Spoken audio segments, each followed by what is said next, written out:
Hello दोस्तों, मैं आपका दोस्त अभिषेक आपका अपने यूट्यूब चैनल पे स्वागत करता हूं। काफी दिनों से कमेंट आ रही थी कि तैयारी कैसे करें, स्टैंड होगी। इस बार अब मेरा सिलेक्शन हो चुका है, मिनिस्ट्री अलॉट हो गई। तो अब हम काफी दिनों से आपसे बातचीत नहीं हो पाई थी। आज जाके उस मौका मिला। तो आप एग्जाम भी आपका आने वाले समय में जल्दी है, तो हमने सोचा आपको थोड़ा मार्गदर्शन देते हैं। तो तैयारी बेसिकली अगर आपको तैयारी करनी है तो मैंने जो रणनीति अपनाई थी तो उसे आप अपनाकर थोड़ा सा इसमें जाकर फाइनल एसएससी स्टेनो 19 में सिलेक्शन ले लिया है। तो पहले तो मैं आपको बता देना चाहता हूँ कि पहले जो एग्जाम 2018 से पहले आया करते थे उसमें बेसिक बुक्स से सिलेक्शन हो जाया करते थे। लेकिन अब धीरे धीरे पैटर्न एसएससी ने बदल दिया है, काफी चीजें बदल चुकी हैं। तो अब बेसिक बुक्स के साथ में आपको एक स्मार्ट रणनीति की जरूरत पड़ेगी, जिसके लिए मैंने कई चीजें काफी अनुभव के साथ अपनाई थी। उसका लाभ आप भी ले सकते हैं, मैं आपको बताने जा रहा हूँ। तो बेसिकली इसमें 3 चीजें होती हैं। एक तो आपको पता ही है कि रीजनिंग है इसमें, और उसके अलावा इंग्लिश, और इसके साथ में आती है आपकी जनरल अवेयरनेस। तो ये 50 क्वेश्चन आते हैं इसके, और इसके साथ में इंग्लिश के 100 क्वेश्चन आते हैं, और जनरल अवेयरनेस के 50 क्वेश्चन आते हैं। तो तैयारी हमें एक एक पॉइंट को ध्यान में रखकर करनी होगी, जिससे हम तभी बेहतर स्कोर कर पाएंगे। बेसिक बुक से केवल काम नहीं चलेगा, काफी सारी चीजें आपको एक साथ करनी पड़ेंगी। अभी एग्जाम में टाइम भी है, अभी लगभग सितंबर अक्टूबर का टाइम है आपके पास। नवंबर में एग्जाम होने की संभावना है, तो लगभग 2.5 महीने तो मानकर चल सकते हैं कि 2.5 महीने तो आपके पास है अभी। तो आप इसमें ये करिए मेरे अकॉर्डिंग कि आप रीजनिंग को अभी आपको ज्यादा ध्यान देने की जरूरत नहीं है। क्यों ध्यान देने की जरूरत नहीं, हम बता देते हैं आपको। इसके साथ में इंग्लिश जो है, इंग्लिश के बारे में हम आपको बताएंगे, और जनरल अवेयरनेस के बारे में बताएंगे। तो जनरल अवेयरनेस के लिए आपको करना क्या है, जनरल अवेयरनेस में 3 चीजें आती हैं। तीनों चीजों को आपने कभी बारीकी से अगर अध्ययन नहीं किया है तो आप स्कोर अच्छा नहीं कर पाएंगे। अगर आपको स्कोर अच्छा करना तो इसमें 3 चीजें आती हैं। पहली आती है करंट अफेयर्स, इसके बाद आती है स्टैटिक जीके, इसके बाद आती है जनरल साइंस। 3 चीजें आती हैं, आपने कभी ध्यान दिया नहीं होगा ठीक से। इसके लिए मैं आपको बताना चाहता हूं कि अगर आपको करंट अफेयर्स करनी है तो करंट अफेयर्स के लिए आप कोई भी वीकली कोई यूट्यूब चैनल देख लीजिए जो केवल वीकली कराता हो। आप कुछ लोगों का क्वेश्चन होगा कि इसमें इस बार करंट अफेयर्स कहाँ से आएगी, तो आप जनवरी से कर लीजिए, पर्याप्त हो जाएगी। जनवरी से लेके आप अक्टूबर तक की कर लीजिए, इतनी बहुत है, काफी इससे बाहर आने की संभावना बहुत ही कम है। तो वीकली आप करिए। वीकली मैं इसलिए बता रहा हूँ जिससे आप रिवीजन उसे बार बार कर सकते हैं। आप कैसे स्टार्ट करेंगे, जैसे जब स्टार्ट की मान लिया हमने जनवरी से, जनवरी कंप्लीट कर दी, फरवरी, ऐसे ही हम पहुंचते पहुंचते अक्टूबर तक आ गए। तो उसके बाद जैसे ही हम अक्टूबर तक आ गए उसके बाद फिर रिपीट कर देना हमें जनवरी से। ये नहीं कि अक्टूबर तक कर ली उसके बाद हमने बंद कर दी, नहीं। जनवरी अक्टूबर ऐसे ही चलते चले जाइए जब तक एग्जाम ना हो जाए। तो प्रैक्टिस डाल लीजिए, कम से कम 2 घंटे आपको करंट अफेयर्स देनी है। आप देखते रहिए, और लिखने की जरूरत नहीं। जितने भी मैं चीजें आपको बता रहा हूँ इतना समय नहीं कि आप लिखें।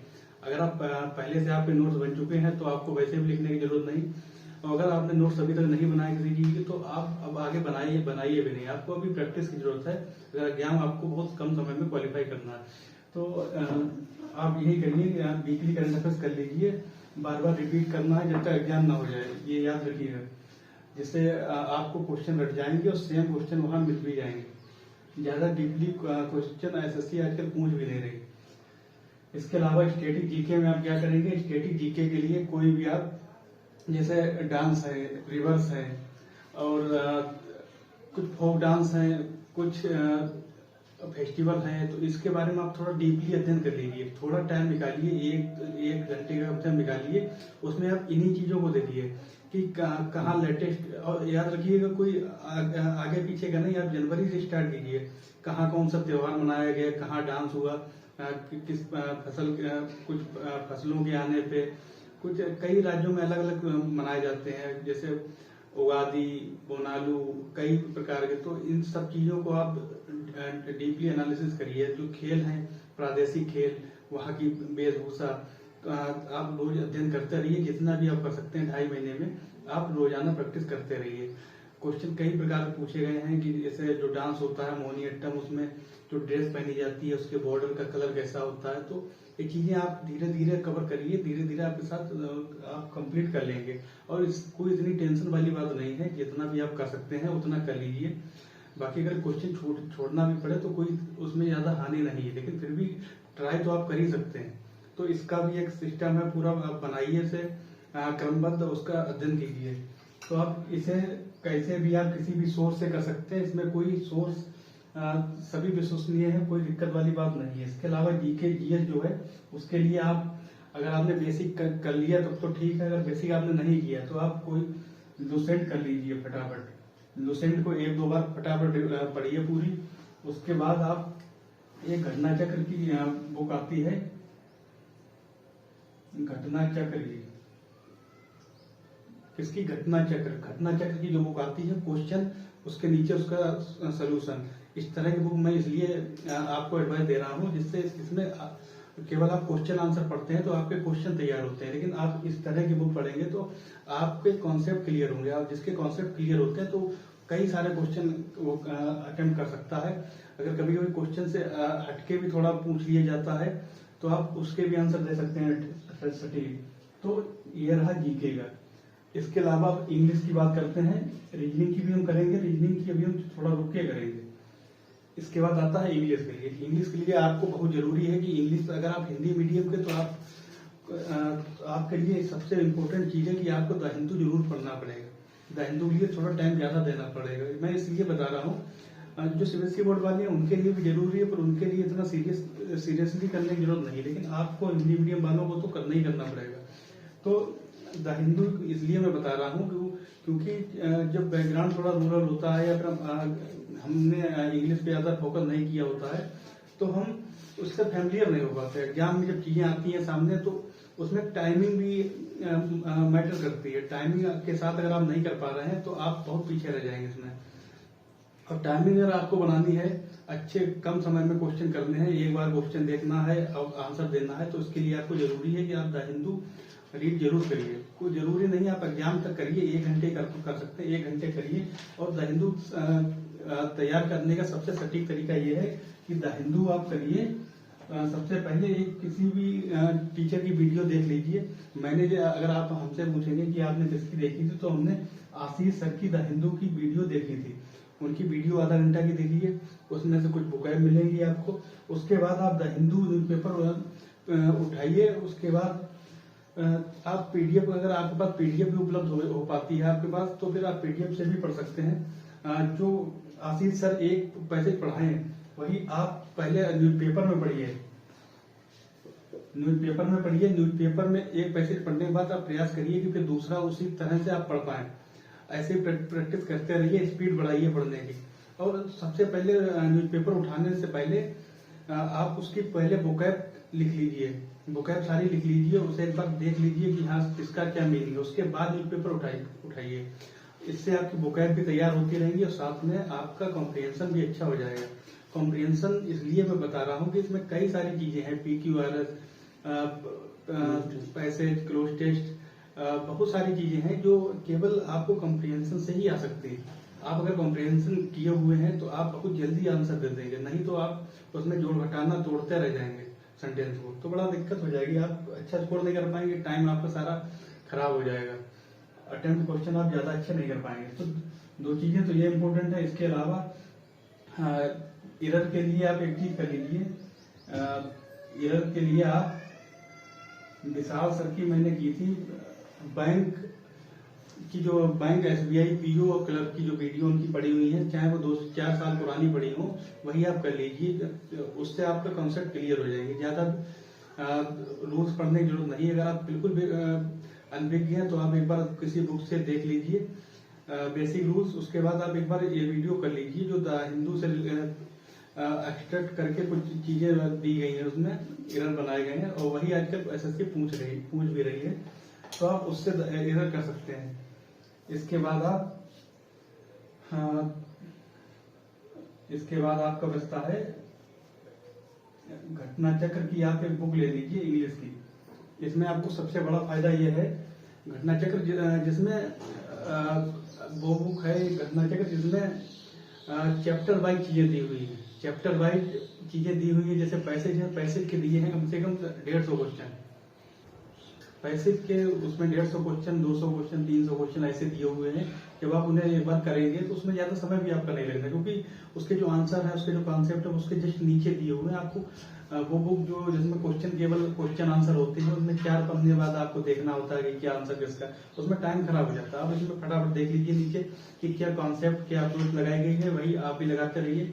और कई सारे क्वेश्चन इसमें पैसेज के, उसके बाद क्लोज टेस्ट के 200 क्वेश्चन, इरर, कॉमन इरर के, वोकैब के, जो प्रीवियस ईयर में एसएससी द्वारा पूछे गए। एसएससी की बुक आप ध्यान से लीजिएगा, घटना चक्र वाली इंग्लिश की, तो आप उससे कर लेंगे तो आपका बोलते हैं ना कि रोम में ग्रामर और इंग्लिश आ गई, तो वही आपके साथ भी हो जाएगा। तो आपसे कुछ बचेगा नहीं। जिस क्वेश्चन पेपर की आप प्रैक्टिस क्वेश्चनों की आप बहुत सारे क्वेश्चनों कर लेंगे, तो उसके बाद आपको कोई अलग से क्वेश्चन नहीं आएगा। तो इंग्लिश के लिए इतना पर्याप्त है। वोकैब अगर आप पूछेंगे तो वोकैब कुछ आपको द हिंदू से मिल जाएंगी। इसके अलावा आप वोकैब किसी भी बुक से एडीएम, फ्रेज वगैरह ये सब चीजें बेसिक पढ़ लीजिए। आप उसके लिए कोई भी बुक उठा सकते हैं। बाकी कुछ चीजें आपको द हिंदू से भी मिल जाएंगी, वो आपको फायदा करेंगी। और बाकी आप सोच रहे होंगे बहुत सारी चीजें बची हैं, रीजनिंग बची है, तो इसके बारे में क्यों नहीं बताया। इसके बारे में आपको बताने से पहले मैं क्लियर कर दूं कि ये चीजें हैं, ये तो आपको करनी है। इसके अलावा बाकी जितनी भी चीजें बची हैं वो आपका कवर कर देगी मॉक टेस्ट। सबसे इम्पोर्टेंट फैक्टर मॉक टेस्ट, ये आपकी टाइमिंग बनाएगा, ये आपके अटेम्प्ट बनाएगा। आप किसी का भी मॉक टेस्ट ले सकते हैं, टेस्ट बुक, ग्रेड अप, और भी कुछ फ्री भी पड़े हैं गूगल पर, उनका सहारा आप दे सकते हैं। लेकिन आप पर डे एक मॉक टेस्ट दीजिए। मॉक टेस्ट आप देते रहिए और तैयारी ऐसी जारी रखिए। और जैसे ही एग्जाम आने वाला हो, उससे 10 दिन पहले आप सारी चीजें बंद करके बस मॉक टेस्ट पे ही ध्यान दें। मॉक टेस्ट से आप कवर हो जाएगी रीजनिंग, सारी रीजनिंग आपकी इसी से कवर हो जाएगी। अगर आपने बेसिक बिल्कुल नहीं पढ़ा तो आप चाहें किसी की बेसिक थोड़ा बहुत देख लें। इसके अलावा आप बस मॉक टेस्ट लगाना शुरू कर दें। आप तैयारी कर रहे हैं तो आपकी रीजनिंग तो थोड़ी बहुत बेसिक आपका तैयार हो ही गया होगा। बाकी आप मॉक टेस्ट लगाते रहेंगे। क्वेश्चन अगर जैसे कोई क्लॉक है या किसी भी चीज किसी में प्रॉब्लम आ रही है चैप्टर में, तो आप फटाफट जाके यूट्यूब पे अपने नोट्स उठा के उस पर देख लीजिए क्या उसके फार्मूले हैं, क्या अप्रोच लगाई जाती है, कैसे क्वेश्चन किए जाते हैं, देख सकते हैं। अगर किसी पॉइंट दिक्कत आ रही है, डायरेक्शन अगर आप नहीं कर पा रहे हैं, तो आप देख लीजिए फटाफट कि हाँ कैसे किए जाते हैं। उसके अलावा मॉक टेस्ट देते रहें। बाकी अलग से करने की जरूरत नहीं है, आप आराम से कर लेंगे। इतना लेवल हाई भी नहीं रहता है इसका, ना ही कोई पजल वगैरह आती है, तो आप इस पे ज्यादा ध्यान ना भी दें तभी कोई दिक्कत नहीं। तो मॉक टेस्ट से बाकी बहुत सारी चीजें भी है। इसके अलावा आप रीजनिंग तो कवर करता ही करता है। इसके अलावा आपके लिए कॉम्प्रिहेंशन पार्ट भी जो है वो भी कवर कर देगा। जैसे क्लोज टेस्ट, मान लिया आप अगर रोज 1 दे रहे हैं तो आपके कम से कम 20 क्वेश्चन क्लोज टेस्ट के, बाकी पैसेज के 2 पैसेज के 2-3 पैसेज के, PQRS कम से कम 10-15 PQRS आपके क्लियर हो रहे हैं। ऐसे ही इकट्ठे क्वेश्चन होते रहेंगे, आपकी प्रैक्टिस बढ़ती चली जाएगी। और टेस्ट आप इसी पर दे ज्यादा बेहतर रहेगा। ऑफलाइन टेस्ट देने की कोशिश ना करें। इससे आपका सारा जो भी इससे बचा हुआ पोर्शन है वो सारा इस मॉक टेस्ट से कवर हो जाएगा। आपकी स्पीड भी बढ़ जाएगी। इसी में आप परसेंटाइल पर बढ़ाते रहिए। जब आपकी परसेंटाइल आप देखना, परसेंटाइल आपकी 95 प्लस चली जाए तो आप समझ लीजिए कि सिलेक्शन आपका लगभग पक्का हो गया है। टेंशन वाली बात नहीं रह जाएगी। आप प्रयास करिए 95 प्लस परसेंटाइल बनाने की। तो इतना ही बस मैं बताना चाहता हूँ एग्जाम से पहले। बाकी एग्जाम के लिए आपको सभी को बहुत बहुत शुभकामनाएं। आप भी जल्द से जल्द सिलेक्शन लें। इस बार आपके लिए गोल्डन अपॉर्चुनिटी है। वैकेंसी बहुत सारी आने वाली है, आ रही है, बढ़ती चली जा रही है। तो आप लोग लगे रहिए। मिलते हैं कि अगर कोई भी डाउट है तो आप कमेंट कर दीजिए। धन्यवाद।